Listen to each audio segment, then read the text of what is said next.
আমি এই গরুটারে গাভীর ভাটে থেকে বাচ্চা আনছি, ওরে খুব আদর যত্ন করে লালন পালন করে আমি এই পর্যন্ত ওরে পালাফোস করে আনছি। ওরে আমি খুব আদর যত্ন করে পাইলে ওর নাম রাখছি রাজাবাবু। ও রাজার মতন চলাফেরা করছে, ও কোনো বিরক্ত করে না, কিচ্ছু করে না, খুব ভালো। আমি ওরে ঘাস খ্যার ভুসি এই খাওয়াইছি, তাছাড়া বাড়তি কোনো খাদ্য খানা ওরে আমি অবৈধ কিচ্ছু খাওয়াই নেই। গত বছর বিক্রি করার যদি গরু যারা খুব করছিলাম, কিন্তু মায়া সারাফের নেই আর দামও পড়ে নেই, তাই তো আমি গরুটা ছাড়ি না। কিন্তু কিবার আমার গরুটা ছাড়ি দিতে দিই।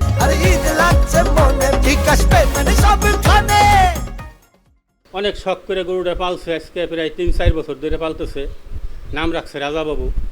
তো এই ঘাস খ্যার এইগুলোই খাওয়ায়, তাছাড়া অন্য কোনো এই যে আবিজাবি যে খাদ্য আছে ফুলেনের, এই সব কোনো খাদ্য ওরে খাওয়ায় না। গরুটা খুব যত্ন করে ফালছে। এই গরুটার বয়স 3 বছর উপরে, প্রায় 4 বছর কাছাই গেছে। গরুটা খুবই যত্ন করে ফালছে, মানে কোনো আজে বাজে জিনিস কোনো খাওয়াই নাই। আমরা দেখছি, আমিও মাঝে মাঝে খাবার দিয়ে এসে গরুরে, আমি জানি যে কোনো আজে বাজে জিনিস খাওয়াই নাই। তাই গরুটা হলো বিক্রি করবি, এবার গেলাবারই বিক্রি করে চাইছিল, তা দামে পড়ে নাই, বিক্রি করে নাই। এবার গরুটা ছাড় দিবি।